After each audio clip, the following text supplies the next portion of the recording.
శ్రీ శాకాంబరి నవరాత్రి మహోత్సవాలు అత్యంత వైభవంగా కొనసాగుతున్నాయి.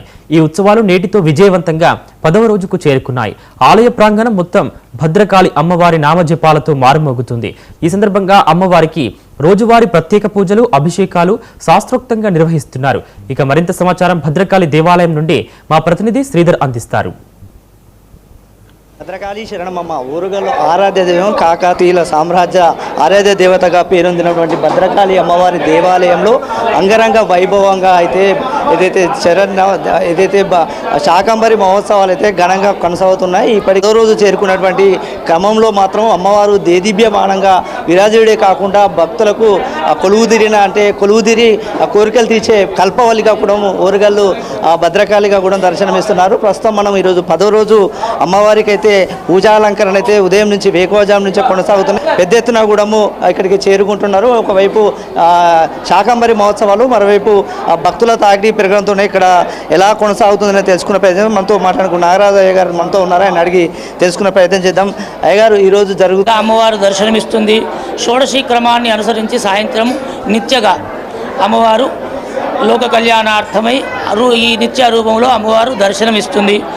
నీల స్వరూపిణిగా అమ్మవారు చక్కటి నీలమైన వర్ణమైన మేఘములను దట్టముగా చేసి ఎక్కడైతే వర్షాలు కావాలో అక్కడే వర్షాలను కురిపించి లోకాన్ని కాపాడుతుంది.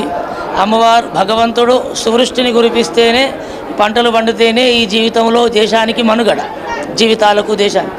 అలాగే నీలాగా అమ్మవారిని మనం ఆరాధించడం ద్వారా చక్కటి మబ్బులు కమ్మి అమ్మవారు సువృష్టి కురిపిస్తుంది.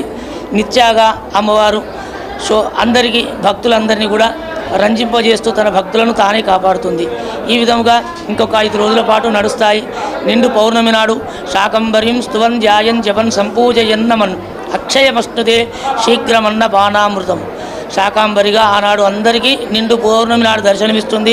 తద్వారా చక్కటి వర్షాలు పడి చక్కటి పంటలు పండి ఆకుకూరలు కూరగాయలు సమృద్ధిగా లోకానికి అందజేస్తుంది. కాబట్టి అమ్మవారికి కృతజ్ఞతగా అవే మాలలను మనం అమ్మవారి మెడలో వేసి ఆమెనే ప్రకృతి స్వరూపిణిగా, ఆమెనే మనకు తిండిని అందించే జగన్మాతగా ఆమెనే మనకు జలధారను కురిపిస్తుందని నమ్మకంతో చేసే ఉత్సవాలే శాకంబరి మహోత్సవాలు.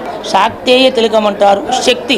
శక్తిని ఆరాధించే వాళ్ళందరూ కూడా ఇట్లా చంద్రాకారంలో అమ్మవారు మనకు దర్శనమిస్తుంది. అంటే అమ్మవారిని ఆరాధించే వాళ్ళందరూ కూడా శక్తి స్వరూపు శాక్తేయులుగా గుర్తింపబడడం కోసము ఈ శాక్తీయ తిలకాన్ని అమ్మవారి ఆలయాల్లో ఈ వాటిది కాదు, మన భద్రకాళి ఆలయంలో ఎన్నోటోని ఇప్పుడు అంతగా దిద్దుతున్నారు.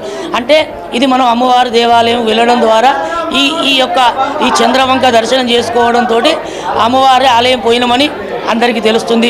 శివాలయంలోకి పోతే భస్మధారణ చేస్తాము, వైష్ణవాలయం పోతే గంధముతో అలంకరించబడతాము. అంటే పూర్వకాలము ఒక్కొక్క శక్తి, ఒక్కొక్క ఉపాసన చేసేవారు ఒక్కొక్క దేవతకు ఒక్కొక్క తిలకము, ఒక్కొక్క పూజ, ఒక్కొక్క గంధము. ఇప్పుడు విష్ణుమూర్తికి చక్కటి సువాసన విరాజిల్లే మహాగంధం ఇష్టం, గణపతికి రక్తగంధం ఇష్టం, అమ్మవారికి అన్నీ ఇష్టం.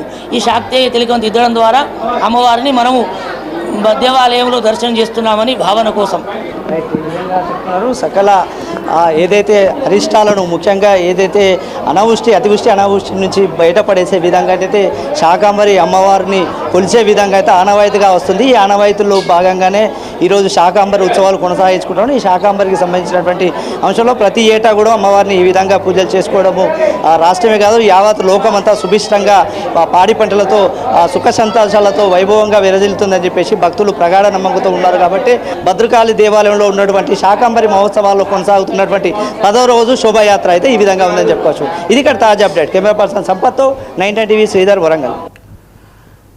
కూటమి ప్రభుత్వంపై మాజీ డిప్యూటీ